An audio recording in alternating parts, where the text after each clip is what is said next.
Oh,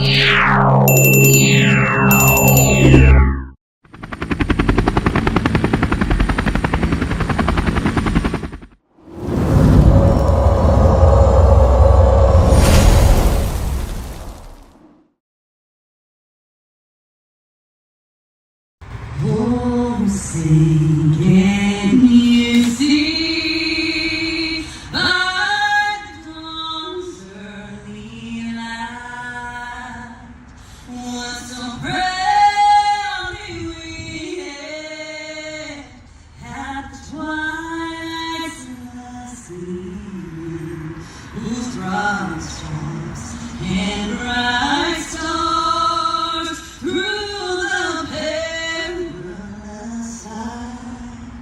for the ramparts we watched were so gallantly streaming, and the Rockies' red glare, the bombs bursting air, gave proof through the night that flag was still there. Oh, say does that star-spangled banner yet wave for the land of the free and the home of the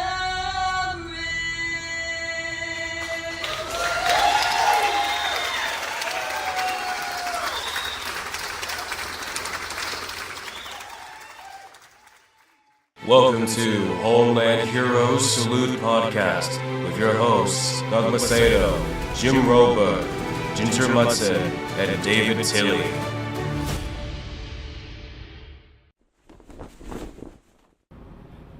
Welcome everybody to another episode of Homeland Heroes Salute. I am your host, Doug, and today we've got a special guest. As you see him on our screen already, it's Hoppy Camper. He's got his own following, he's got his own YouTube, and I'm going to pass it over to Hoppy Camper and have him just break it all down and provide us what's going on. Hi, Doug. Really happy to be here. Do you want me to look in the camera? No, you can look in whatever I can camera. look whatever, dude. He's actually, just so you know, this is fun and unique. This is what we do. We are spontaneous. He is in the same room as I am, but we're on two different cameras. Just because it's fun. Yeah, absolutely. So I'm about 10 feet away from Doug, so I wanted to do this in person, even though it looks like we're in a different place, man. Yeah, absolutely. Absolutely. So I'm Hoppy Camper. I'm a veteran, U.S. Coast Guard. I did 24 years, and now I do YouTube. I mean, so now you do YouTube. YouTube what? YouTube, as I know, I've seen some of the videos and what you're looking on, what's in the background of you. Give us some of the things of the things that you do as a YouTuber, as a content generator. Yeah, content generator. An influencer. Influencer. There we go. Well, yeah. If you look at the background here, you'll see that's an abandoned apartment complex, and what I did was I go camping in the woods and I drink beer, and I go places that you really aren't supposed to go camping, and so this was an abandoned apartment complex, and I just go camp, check it out. I bring beer, hence the Hoppy, and we try out beers, and I just bring the cameras along and have a lot of fun, man. Man, hey, so speaking of beers, we've got the Treehouse Brewery right not that far from here. What town is that in? Right here. It's in Charlton. Yeah, is that nearby? Yeah. You can actually go through the woods back behind my house and get over there. Wow. You know.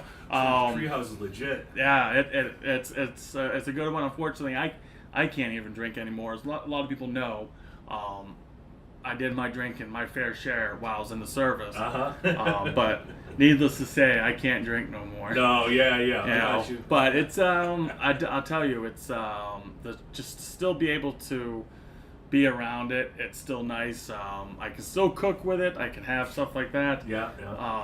No kidding. But man, those are the days of being able to go drink and having like the board of a bunch of different beers and just taste each one of them, and it's like. I think it was like $30 or something. And you would get like 7 or 8 different drinks. Yeah. And it was always tasting them, and I'm like, oh, this tastes so good. It's come so far, man. Oh, man. It's fantastic. It's a blast. Oh, I can just imagine. And so you go out and about with the camping, and you do the drinking of the beer and stuff like that, and doing the adventuring out, looking into these. Certain places that, could be abandoned, ran down, nobody's there anymore. I know you've done a one at a water park where you stayed overnight and you did all that. Yes. It's called, we call it stealth camping. Yes. Where you the abandoned one's a little more like abandoned camping. There's not going to be too many people around, but the stealth camping, where like I've done it behind a Dunkin' Donuts, or I did it behind another restaurant, and then I go and usually order food from that restaurant and pick it up. So you camp in plain sight. Have you ever tried having them deliver it to you? It's in the queue, man. It's in the queue. I think that'd be pretty cool. I need to order. Yes, give me a grinder. Yeah. Oh, where are we delivering? Oh, just to the back of your parking lot. you would see the tent. Imagine that, yeah. Oh, there's a guy out back there. And, every once in a while you get caught. And that's good for suspense. It's good for the camera. But it's fun. It's very intriguing to have it, and keeps you going, man. Yeah, it's just it's a lot sometimes. Oh, I can imagine. And again, I mean, even being a kid when I was growing up, we did the same exact stuff. Yeah. We used to go and adventure out and go into these places. Even into the sometimes underneath the apartment complexes where I grew up, it was all like it was empty out underneath of it because it was just pillars. Yeah. And it was dark areas, and I'll tell you, it was that was even intriguing because I grew up in Daytona Beach, Florida. Wow. And I'll tell you, being up here, being down there, it's two different types of living. But it was always very intense when you were able to go out and venture out to these places. Because again, you're enjoying it, and there's a lot of places that were always shut down. There was one that was it was Nova Road and Bellevue. Was it Bellevue? I think it is, or something like that.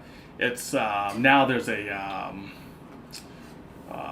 what do you call it? Domino's Pizza and stuff like that. Yeah, dude. But at that same place, when I was growing up, it was an old orange factory.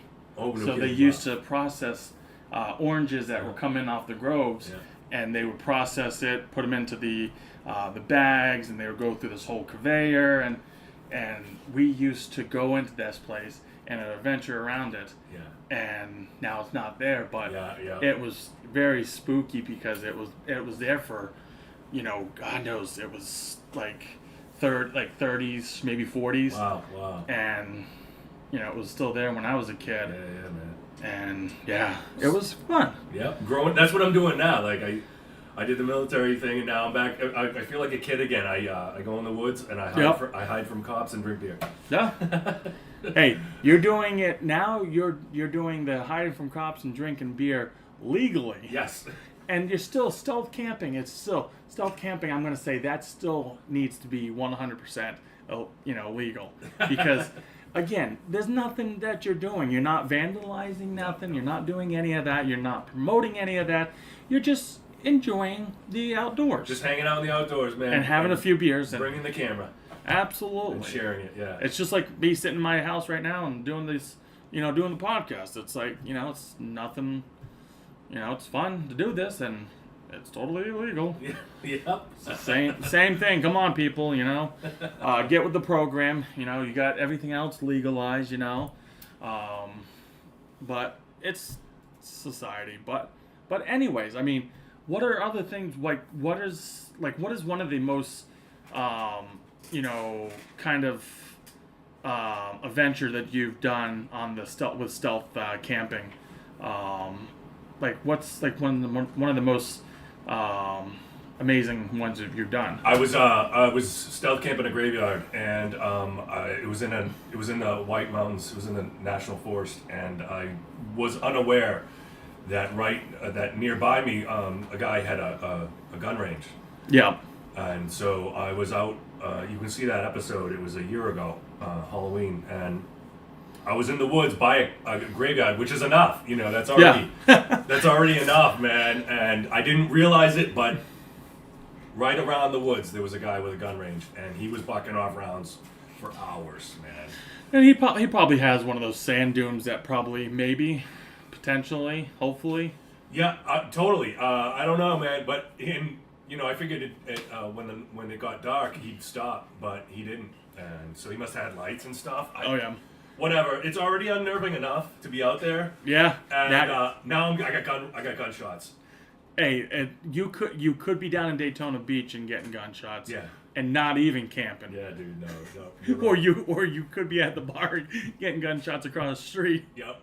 You're absolutely right. I've known some stories where I've even seen where it's like, kids grow up and they hear the gunshots and they never learn how to walk until they're like 16, 17. No.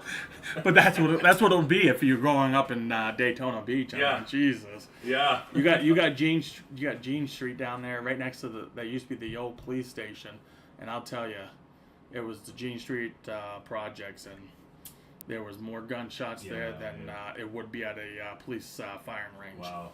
Yeah. Jeez. Yeah, I know what you mean, man. But I mean that's kind of neat. I mean, still, it's amazing that you do these things, and that you're able to go and do it, which. You got Mrs. Hoppy Camper, in one of the episodes going to the water park. Yes. She was dropping you off at the place, and she was like, "Okay, see you later." Oh, she's always like, I can't believe my life.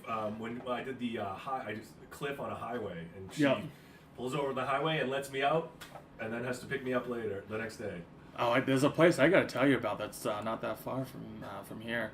Oh yeah. It's it was actually on Rescue 911 back when I was a kid. Oh wow. But we'll tell you off the air, and so you can yes, you can venture out. And check that out, right? Absolutely, and then you can post it whenever that is, or if by the time we post this, you've already probably done it. Yeah. Right. So it's a little tough, I will say. This time of year, they call it stick season. Yeah. And as you can tell, you can just see through the woods, man. You can see so far. You can see through the woods in my backyard right now, and you can see my neighbor.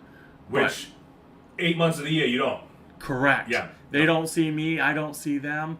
Unless we're going through the woods. Yeah. Or not through through the woods if we're walking, or if we're driving around. But usually you can go right out the back door and just, and nobody sees you. You don't see anybody, but right now, I mean, they call it stick season. Yeah. And dude, it's a lot harder right now to stay hidden. Yeah. Stay stealthy. Have you tried using one of the blind setups for? It's in the queue. I haven't used one yet, but it's coming. That'll help, right? Yeah. Well, maybe one of the episodes or something. I may have to go on with you and go do this because you would know how to set that up. I absolutely would, and I may not even want to set it up. I may just want to sleep underneath the stars again, like I did when I was in the service. Back in the day, man. Yep. Oh man, we used to sleep underneath the stars. Yeah. Oh yeah. We wouldn't even have a sleeping bag. We'll just literally just put our rucksack down and just put our head on it, and then sleep with our boots undone a little bit, and that was it. That was fun. Yeah. But I wanted to get into some of the questions I wanted to ask. Again, this is it's going to come into your military career and stuff like that, which I know your YouTube channel really haven't got much into it with talking about it. Yeah, this is a first. Those that watch my channel or that will be, this is my first exposure where I'm mixing my two lives. Where I used to shave every day, and I did 24 years in the Coast Guard. Yeah, and now once you get out, you're not shaving every day. You know how it goes. The only thing I keep is my haircut. Yeah. That's about it. Yeah, I mean this would fly in the military now, but yeah, I mean you can only spot the veteran. He's got a beard. Yeah, that's the way it is. Always say that, man. Yeah. So it goes into. Can you share some of the most significant challenge that you faced during your time in the military, and how did you overcome them? Well, to answer your question, Doug, one thing that was I always found challenging was the impermanence. I know we talked about that earlier. Yep. You never know where you're going to be in 3 or 4 years or 2 years. You couldn't really lay down roots in your area because just so many factors go into transferring and rotating and if you advance to a certain rank, you're gonna be subject to moving, and your family's gonna have to pick up and follow you. So that was I found that the hardest. Some people love it; they always want to go to a different spot, and they love seeing different parts of the country or the world, and that's cool. I totally agree with that. But your family likes to know where they're going to be. So that was very challenging. No, and I could just imagine, again, me being, when I got in, I'm in my third marriage. All right, for instance. Yep. A veteran, man. It's absolutely, I'm a veteran just of the armed forces and a veteran of being married. Again, it's not for everybody. Having a family, it's very hard on the family, let alone seeing you deploy, but also seeing that, they're going to be changing duty stations so often. It's almost like you're changing duty stations just like you are changing your underwear. You're always on the move. A lot of us always lived out of our go bag. Right? You don't even unpack. You don't. Yep. You really just you work right out of that, and that's it. And we always said hello, goodbye. Yeah. Hey, nice knowing you. See you later. Yep. And maybe you'll cross paths, but probably not. Yeah. No, it's there was always those challenges, and I can't tell you enough that it's very hard on a lot of men and women that are in the armed forces. And now you doing your whole stealth camping, that's going to be kind of a little bit challenging, maybe with the Mrs. Hoppy camper. Yeah. Yes. It definitely is, and it's a whole different lifestyle, and it's a whole different aspect, and it's a whole different amount of opening up. Yeah. And sharing. Yep. Which is not something I'm used to, so it makes it extremely challenging. I'll be honest, it's harder than I thought it would be. Yeah, no, and I can, again, You and in your social media outreach, you see that. Oh, I do, and I see it so often, just through this, through the social media. Yeah. I get a lot of feedback from people saying, dude, you really hit it on the head. Yeah. It's dead on. And you're putting yourself out there. Yep. And it's a lot. And it's not something I'm used to, so it is a challenge. Yeah, which I mean, it's a challenge for a lot for people, and we all understand it. And I know at first for me it was kind of hard because again I was one of the ones that wanted to be kind of secluded. Yeah, I got you. I always wanted to be just Yeah. by myself, not worrying about anybody else. But then I went through a whole struggle in my career. I started to isolate myself even from my family. Oh, okay. I isolated myself from my kids. Mm-hmm. I started doing things that, a father shouldn't be doing by, not seeing his kids, not being there for his kids. Mm-hmm. And I finally had to look back and say, you know what? I shouldn't be doing this. I need to be there for my kids.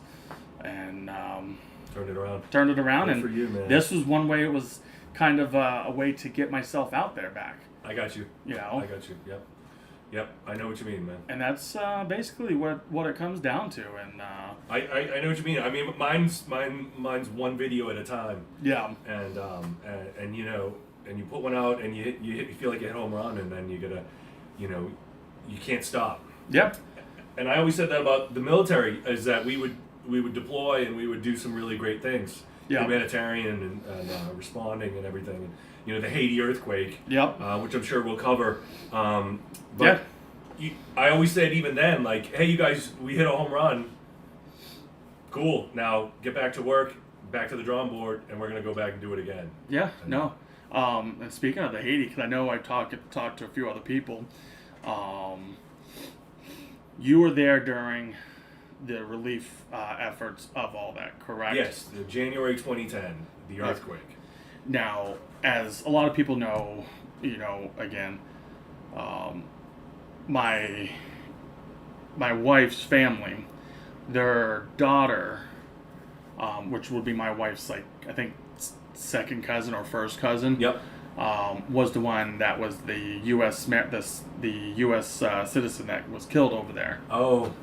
Brittany. Wow. Brittany Gangle. Wow, no kidding. Yeah, and her father Leonard still runs the Be Like Brit. Well, Wow. his mother, her mother and father still run it. Wow. But yeah, they're my wife's cousins. Wow, that's crazy. Yeah, Wow. and I didn't know anything. You know, I've been to Haiti myself. Okay. I've talked about it. It's an experience that, you know, I kind of enjoyed. I enjoyed going to Haiti. It was during a missionary trip. Enjoyed it. But again, it's a whole nother third world country that you can lose your shirt easily. Yeah, you almost want to call it like a fourth world country. It's just down there, man. It is, and there's a lot of the places down there. Once you got out of Port-au-Prince, it was into a lot of voodoo and stuff like that. Yes. And yes. it was kind of creeping me out, but in the same token, it's where my childhood self wanted to come out and be like, I wanted to venture out. I want to see more of this. Yeah. I wanted to kind of get of an idea because without venturing out and seeing what's going on, it was kind of like you don't really know what's going on. No. You're only being sheltered by, you know, the people there for the missionary trip. Absolutely, man. You know, and you know, I don't know how you put this, but a white guy in Haiti, you know, is not normal. No. But they just assume you're rich or whatever, but you are somewhat sheltered. Yeah. Yeah. You know, so you got to immerse yourself. You do. You gotta be able to control yourself. You gotta be able to control your emotions, because as going there, a lot of Americans are the ones that will just be like, here's $10, here's $20, here's $100. We'll give the money off of, you know, out of our pockets. We'll give the shirt off our backs, but not realizing, you know, by the time you get out of there, you know, within the first hour, you could be completely have no money, no clothing, just be down to maybe your underwear if you're lucky Yeah. to keep it. But it's everywhere that you would go, you would see it and you'd be like, wow, you got to give, and it's like, no, you got to pump the brakes a little bit and be able to say, okay, enough is enough for today. Yes. I'm not gonna do anymore. But I got you. as you're being down there, you know, on, you know, the humanitarian part of it, you know, you were probably out there as people I've talked about in the previous episodes and stuff like that.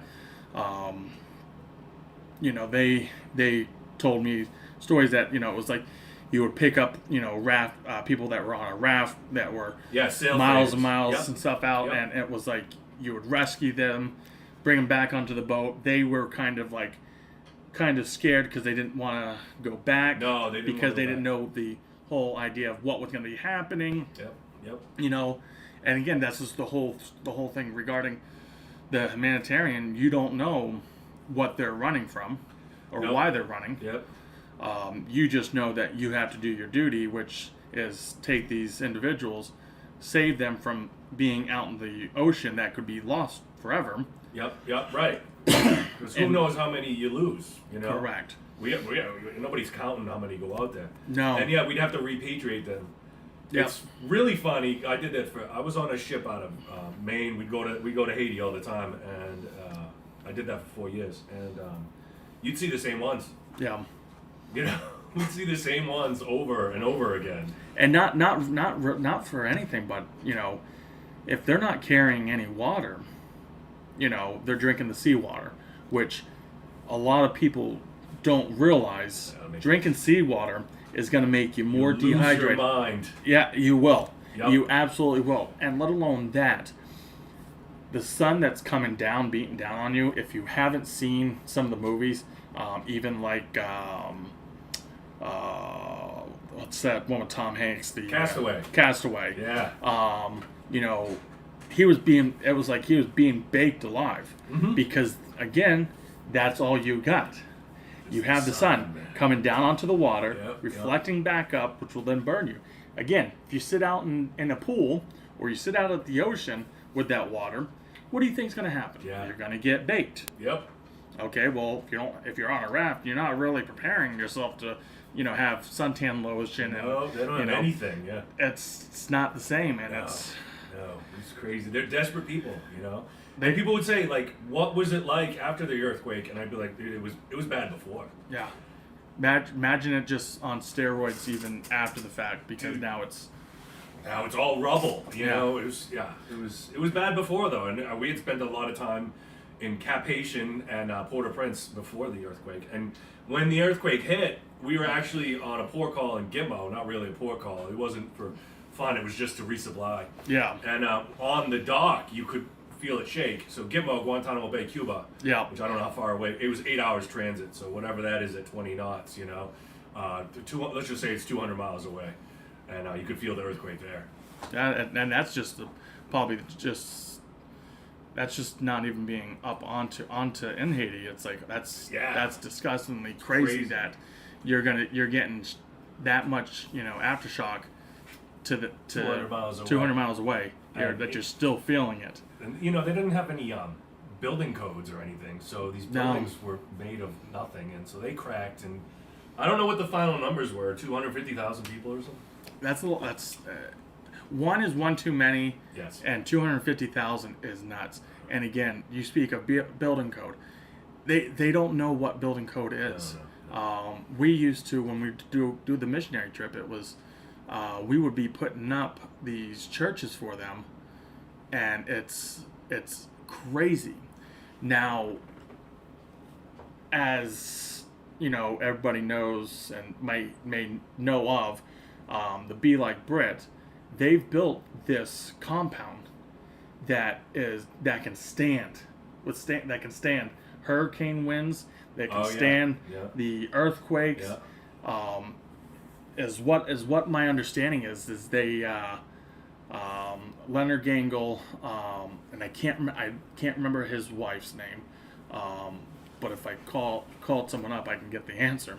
But it's absolutely amazing of everything that they sold off just to build something that Brittany wanted to do over in Haiti. Yeah. And that was build something that is going to be a good shelter for them. Yeah. And nice. again, I can't really tell the viewers, or maybe even you be able to tell the viewers. It's like it's something that when you go there, it's crazy. It's just imagine yourself living out in the woods. Yeah. And having nothing. Nothing. No, I don't. You know, and the captain of my ship, you've had him on your podcast, Jim Spots. That was a great interview, and he had been the liaison officer for Haiti before he came to the ship, so he's very familiar. But he called it. It was a pack of dogs. Yeah.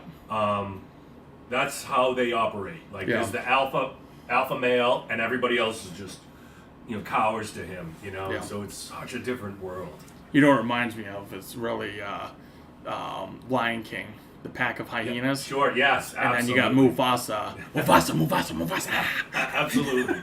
It's But just like that. That's how they work out there. That's how they operate. That's as us in the military would call it, our SOP, how we will, our standard operation procedures. Yep. That's how we would run.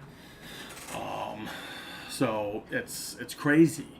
It is nuts, man. But going back into, again with your not your podcast, but your YouTube station, your YouTube channel and everything, and into the next question is, how was your military experience influencing your approach to leadership, and leadership and teamwork in both your personal and professional life? So it taught me a lot. The military taught me a lot how to lead a team, and how to encourage people Yeah. to do things they don't want to do, and willingly. And that's what I always viewed leadership as, and getting results. Yeah. And so I do that. I operate that now as in my family. I'm not this. My wife will say I am. I'm a little strict. She'll say that military, and I'm not. But I do use it to teach my kids, how to get results. And Yeah. in the end, you still got to do the job. Yeah, absolutely. So let's do it together, or just whatever it takes to get you to do this job willingly. And you can complain, you can kick and scream, or whatever. Yeah. But one thing we learned is that you got to do it. Yeah, you work together to get it done.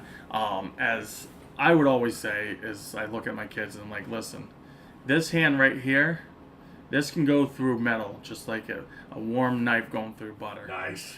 Yep. And Yes. I was like, I can help you, or you can do it alone. Yep. You make the choice. Yep. They finally make the choice of, yeah, we'll do it together. There you go. It's like that's how easy it is. It's not that I'm trying to be mean to you or bully you, because it's not. It's teaching you how to function in society when my job as a parent is done and over with, which technically is never done and over with. I'm always going to teach them. Right. And show them the way. It's to be able to get them to understand once they turn 18, they're an adult themselves. Yeah. Yes. I can't get them out of trouble. I can only prevent them to getting themselves in trouble. And that's it. My oldest is just turned 16, so he just got his license.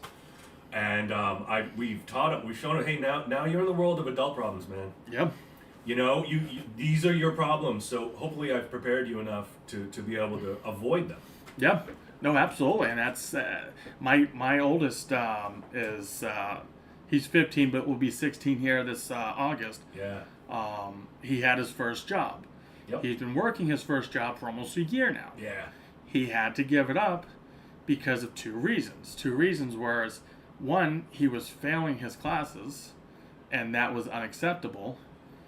And the second reason why is because he finally looked at his life and said, I'm not getting enough hours, one, to even have the reason to have this job, because he was only getting 8 hours a week. Yep. And he says, those 8 hours I could actually turn around and use those 8 hours to do my schoolwork that I'm failing in. No, we can't have that. So he made the decision when myself and his mother talked to him, and he made the decision and saying, I'm going to give it up. Uh-huh. I allowed him to make the choice before I had to make the choice. Yeah, I got you. So he took it, and now, he's getting his grades back up. He's back up to having mostly A's, 1B, and I think 1C now. Oh, good. So there you go. It's now just trying to get that C, hopefully. Yeah. It's a struggle, man. But it's biology. He's not too fond with it. Yeah. But he's doing very well.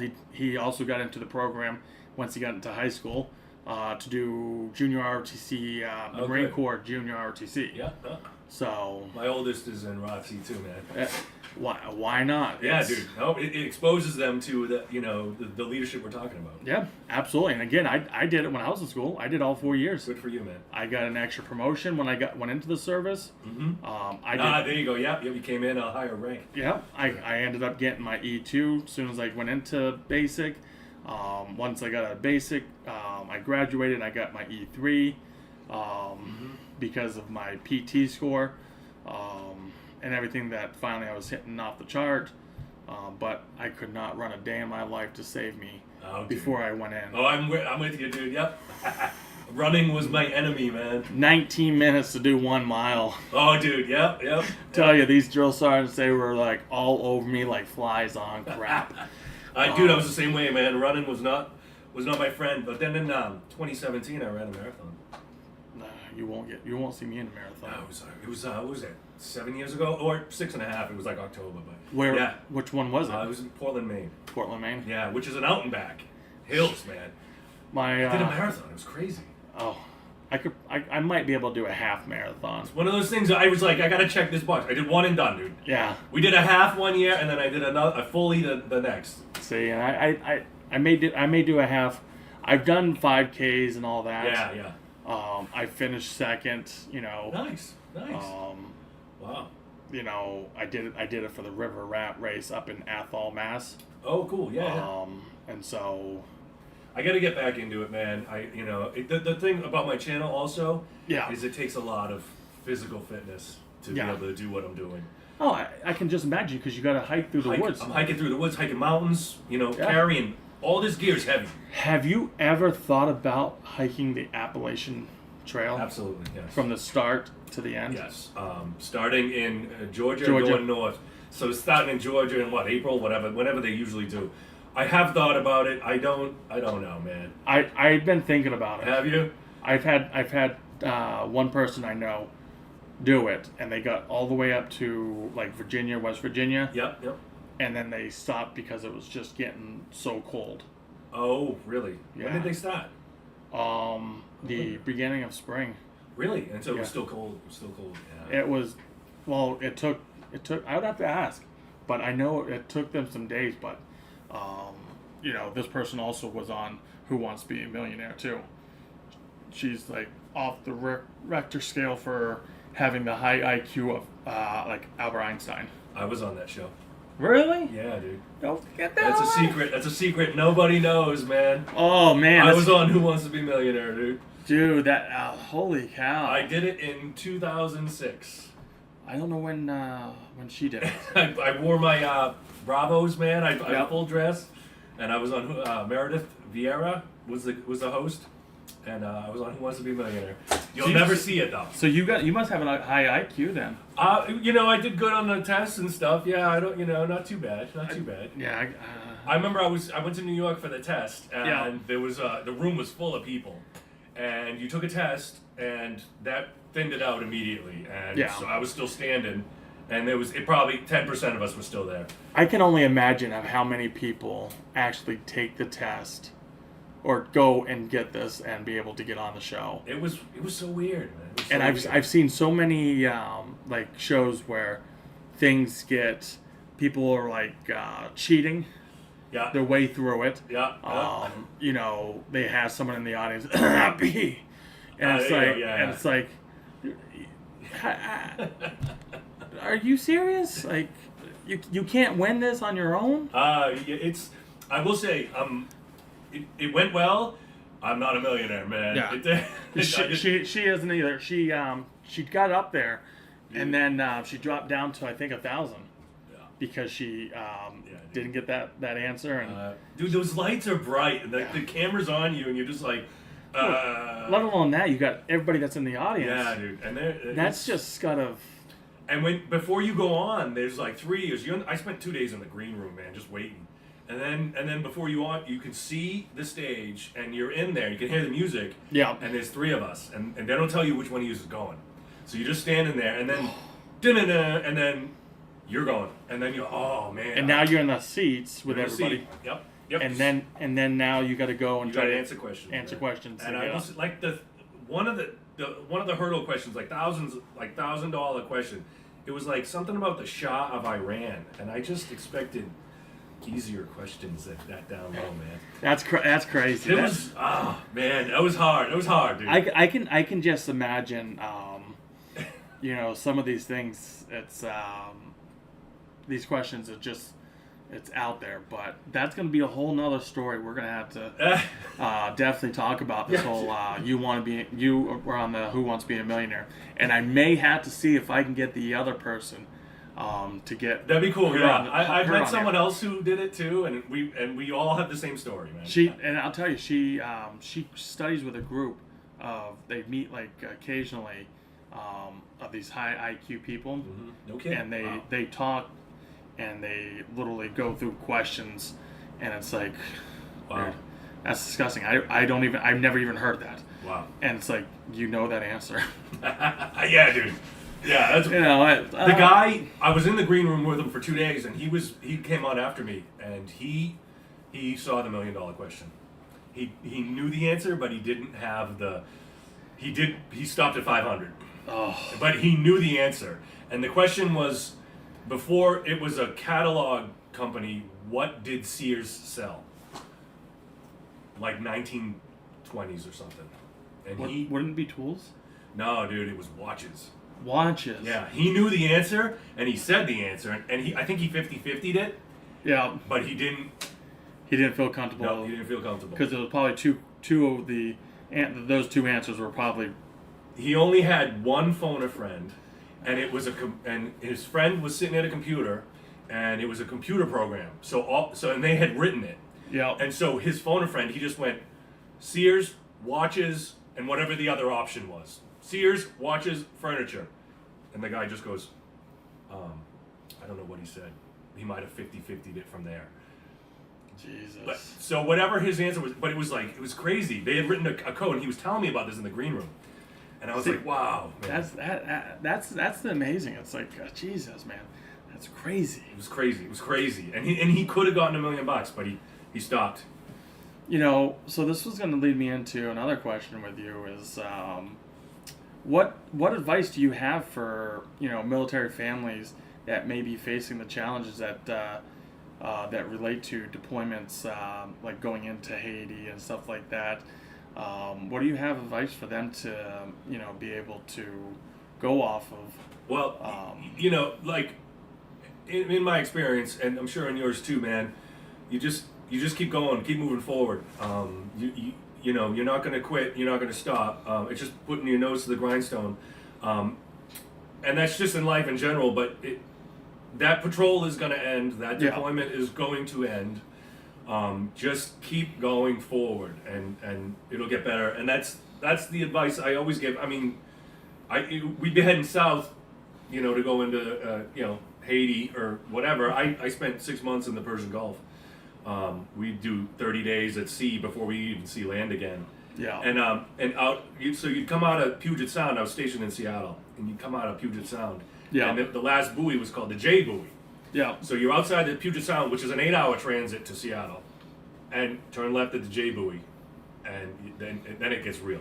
Yeah. Then it gets real, man. You're going to be gone a while. So, and that was 6 months, 182 days on a ship. I don't, and that, there are people that like they didn't meet their kids for 6 months, or Jesus.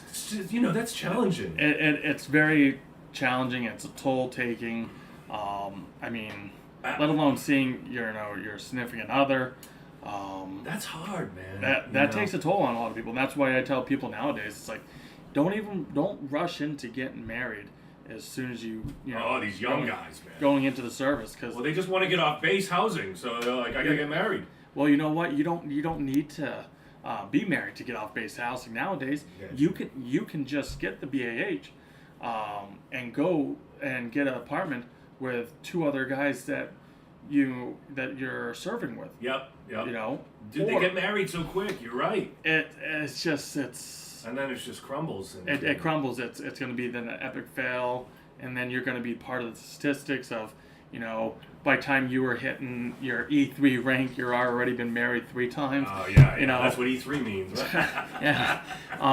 It's until you finally get to the E5, and then you're like, yeah, I realize that I should not have married. Wicked lucky, man. This my Mrs. Hoppy, my beautiful wife, is.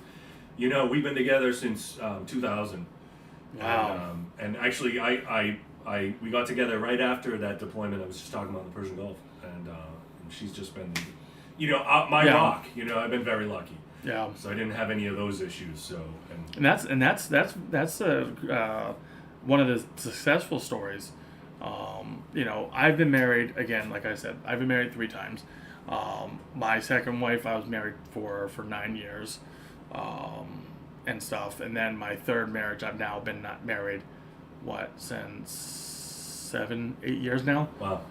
So 3 marriages, man. Like high fives, dude. That's, that's 2 more than I. What the first one was it was married, and then by the time I got done with AIT, I was getting my divorce. Yeah, dude. Yeah. That's not even a year. No, dude. That was bad. It's challenging. You know, it's hard, man. But just like we said, just keep going forward. Yeah, no, absolutely, and keep moving, man. You know, my final question to you is, how do you maintain your sense of connections with your comrades that you served with? If you stay in contact with some of them, how do you usually try to do it? Do you guys meet up? Do you guys just talk over the phone, shoot the shit? Well, you do have cell phones have come a long way. You really don't lose contact with them anymore. I mean, for me and you, it's kind of recent. Yeah. Kids these days will never lose touch. Yeah. But the older, shipmates, they're gone to me. Yeah. Unfortunately, I don't stay a lot in touch. Unfortunately, with them. But Yeah. Facebook helps that. Yeah. The best part of my channel is that people can see what I'm doing. Yeah. So they know if they want to tune in, if they want to be a part of it, they can reach me that way. So that's kind of cool, and a lot of them have. Again, it's kind of a weak spot of mine. I don't, I did the military thing, and it's 2 years ago I retired, and it's 2 years in the rearview mirror, and I haven't really. This is the most military thing I've done since, man. Is talking about it, and which drumming it back up. You have these emotions, of course.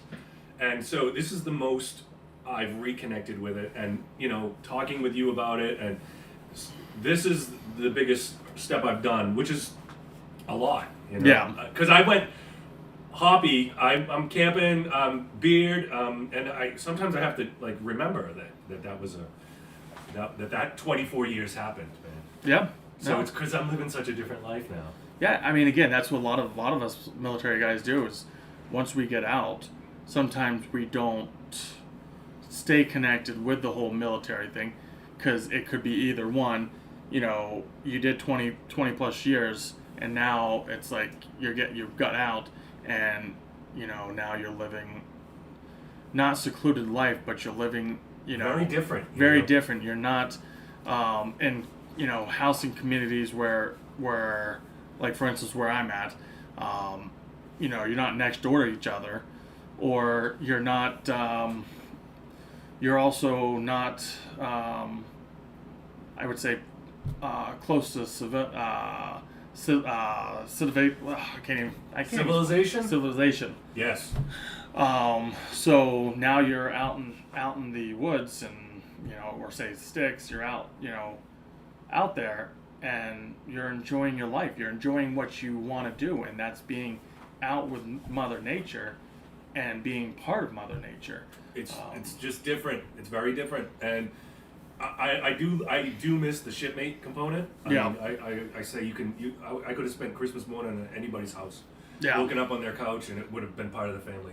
And so that's the worst part. Yeah. Losing that. Yeah, I mean, which you don't ever lose it. I'll tell you that. You're right.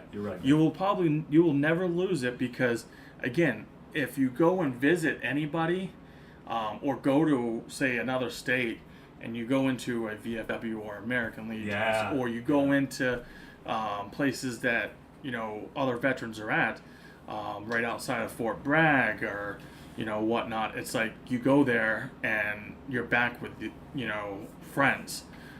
even though you may not even known them now for only 30 minutes of being at the bar. Yeah. But Speak they will. the same language, man. You still speak the same language, and they would be like, "Oh, you need a place? Probably come crash over at my house. I got the couch. I mean, right, dude, you're dead right. Have at it, And that's what I was telling, Jim, and I've told Scott, and I've told other people. I'm saying, hey, it's that same feeling when you go out, and you meet other veterans. That door will always be open. Yes, completely. Because it's a close bond Yep. that we have with one another. Yep, completely. So it's just another family. Yep, it's an absolute brotherhood, man. It's a family, and so you can. It's like you never even skipped a beat when you go back in. Yep. Which is what's awesome about it. It's a brotherhood because we do call each other brother. Yep. I've noticed that entirely, man. So I love it. I love it. I haven't dipped too far into that yet, like the Legion or the VFW. I gotta get more into the Legion. I'd like to. I got into the VFW. Nice. I got into a little bit of the Legion, but I don't know. It's still with a lot of older generation, which I love to still talk and chat with them. Yeah. I'm just not. I just can't find myself to going at 11 o'clock in the morning. No, dude. And going down. Yeah. Which I know a lot of people do. I don't Yep. mind it. I just don't want it part of myself where I'm going down at 11 o'clock in the morning and having a couple beers in the morning. Yeah. I know what you mean. I'm already having my own issue from that. I probably, if I didn't have that issue, I probably would be, having a few, not making it any worse or anything. But yeah, I got you, man. It's just fun, but sometimes it's a little too much. I got you. Yep. You know, and that's why I've stuck with the VFW, and the VFW I belong to is in Bridgewater, and Bridgewater, Connecticut. Bridgewater, Mass. Okay, no, this is Bridgeport, Connecticut. Yeah. Yeah. There's no bar there or anything. It's just a building. It has a kitchen and all that, and that's it. Oh, cool. So, which I haven't been to lately because I had surgery last year, at the end of the year, and then I've just been working since this year. I've been working ridiculous hours. Like you and I were talking earlier, I'm already at 150-something, 160-something hours of overtime. And it's February. Yeah, we're only in February 4th. So, with that all being said, I'm going to go and cut it for this episode, and we're going to catch you guys later, and we'll probably pick up and have another episode with Hoppy Camper here probably in a couple months, maybe start off the springtime. Hey, that'd be cool, man. That'd be really cool. And I may have to come out that way, and we may have to go camping somewhere. Hell yeah, man. Or some stealth camp. Yeah, when the leaves are back, so you can actually hide. Yes, absolutely. Which I'm gonna probably stick out like a sore thumb because I look like a big old friggin' Yeti. Well, myself. You see, I got a bunch of neon green on, so I stick out too, man. It's okay. I got the belly. Got to make sure we got to bring enough food. Yeah, there you go. Enough beer too, man. Absolutely. Well, thanks for having me, Doug. This was a blast, man. Oh, absolutely, and definitely appreciate you having coming on, and we're gonna have all the links and everything to your page down below in the comments. Yeah. We're gonna have I'm gonna have a little video that's gonna kick off before we even bring him on to start off the episode, everybody. So please definitely be on the look on seeing that, and then we'll be answering any questions that you have down in the comments and stuff. And if you want to support Hoppy Camper, he's definitely got the stuff that's out there.